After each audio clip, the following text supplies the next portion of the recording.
Olá, queridos alunos, bem-vindo à nossa segunda aula da disciplina Soteriologia, oferecida pelo Seminário Cristão Evangélico do Norte, ao Polo de Presidente Dutra, no Maranhão. Bom, talvez você ficou com dúvida o que vem significar a palavra soteriologia. R.S. Sproul vai afirmar categoricamente que ela não é uma palavra usada comumente na igreja. No entanto, é uma palavra importante porque fala da nossa salvação. A palavra soteriologia, ela vem do substantivo soter, que significa o resgate de uma pessoa em uma situação calamitosa. Diante disso, os autores bíblicos usaram para descrever a nossa salvação, na língua grega, a palavra soter, para nos mostrar como nós, eu e vocês, fomos resgatados de uma situação calamitosa. E que situação era essa? Estávamos escravos do pecado e debaixo da ira de Deus. E Cristo Jesus, então, nos ofereceu a salvação e nos resgatou dessa situação terrível a qual nós nos encontrávamos. Anthony Hockman vai definir a soteriologia da seguinte forma: é o estudo da aplicação da obra da redenção ao povo de Deus. Ele vai dizer também que a palavra soteriologia é um termo derivado de duas palavras gregas, sotéria e logos, que significa a doutrina da salvação. Então, querido aluno, toda vez que você ouvir a palavra soteriologia, automaticamente agora você vai lembrar que se refere à doutrina da salvação. É o termo técnico, é o termo teológico, é a maneira que você vai encontrar a doutrina da salvação classificada pelos estudiosos da área, os grandes teólogos. Soteriologia, soteriologia, a doutrina da salvação. Essa doutrina ela é fundamental para a vida cristã, pois é nela que começamos a entender o processo e a importância da graça salvadora manifestada por Deus através de Cristo Jesus e aplicada em nós pelo Espírito de Deus. E o primeiro ponto que nós vamos trabalhar sobre a doutrina da salvação é a ordem da salvação, ou como ficou conhecida a ordem salutis. A ordem da salvação ela se refere como os aspectos da salvação são aplicados na vida do cristão. Mas Anthony Hockman levanta uma questão importante. Há de fato uma ordem de salvação?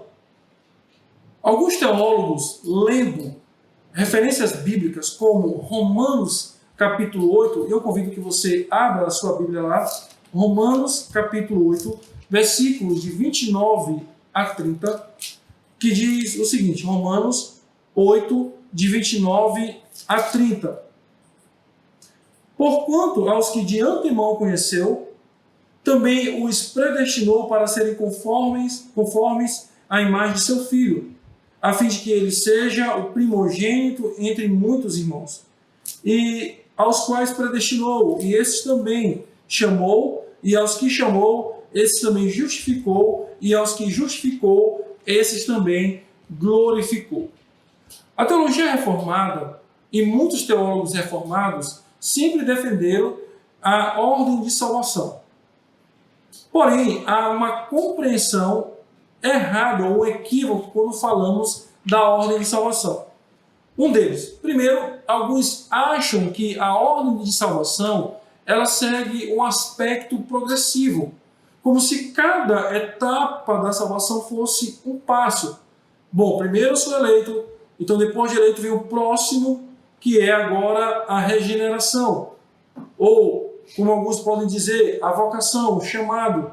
Do chamado vem a regeneração. E colocam que, como se a ordem de salvação fosse um processo passo a passo, como se fosse uma escada, um degrau, em que o cristão ou o pecador vai subindo esse degrau. Mas aqui encontramos um erro, porque a ordem da salvação ela não se refere a um processo progressivo, passo a passo, onde são aplicadas pelo Espírito Santo as bênçãos da salvação na vida do crente em Cristo Jesus. Uma outra questão também importante a pensar sobre a ordem de salvação é que, por exemplo, aqui em Romanos, Paulo coloca a justificação e depois coloca a glorificação. Mas quando você vai para 1 Coríntios capítulo 6, versículo 11, Paulo coloca a santificação antes da justificação, dizendo o seguinte: mas fostes santificados, mas fostes justificados em nome do Senhor Jesus e no Espírito de Deus. Observem aqui claramente que em Romanos 8,30, Paulo coloca chamado, justificação e glorificação. Lá em 1 Coríntios capítulo 6, versículo 11, ele coloca santificação e depois justificação. Além disso, é importante pensar que em Romanos capítulo 8, versículo 30, que é o texto mais usado para defender-se a existência de uma ordem de salvação, e também 1 Coríntios 6, 11, e Efésios capítulo 1, versículo de 3 a 14, não aparecem muitos aspectos, muitas bênçãos da salvação, como o amor, a fé e a esperança. Por isso, é importante pensarmos que quando nós defendemos uma ordem de salvação, não existe um texto bíblico que apresente todas as bênçãos da salvação na vida do crente.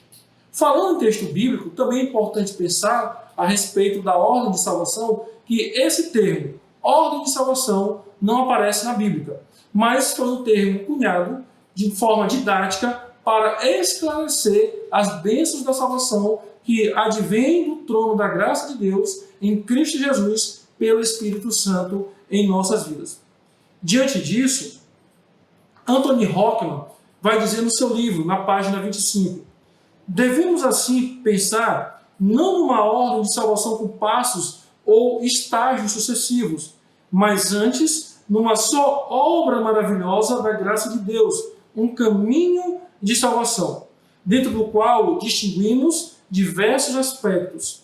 Mais adiante, na mesma página, ele continua a dizer, resumindo, as diversas fases do caminho da salvação não devem ser vistas como uma série de passos sucessivos, cada qual tomando o lugar do anterior, mas antes como aspectos simultâneos do processo da salvação, os quais, depois de iniciados, continuam lado a lado.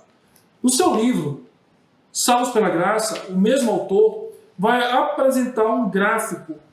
E esse gráfico é bem interessante porque ele coloca todas as bênçãos da salvação, e você pode olhar esse gráfico aqui no nosso slide, mostrando que nós estamos num processo contínuo, interligado das bênçãos da salvação, onde tem a regeneração, a conversão, fé e arrependimento, justificação, santificação e perseverança.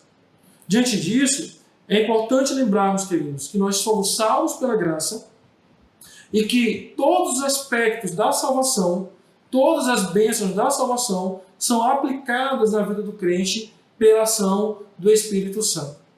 É interessante também pensarmos que nesse processo de salvação, nessa ordem de salvação que também está na nossa confissão de fé, começa com os decretos eternos de Deus, onde somos eleitos, onde somos chamados pelo Senhor.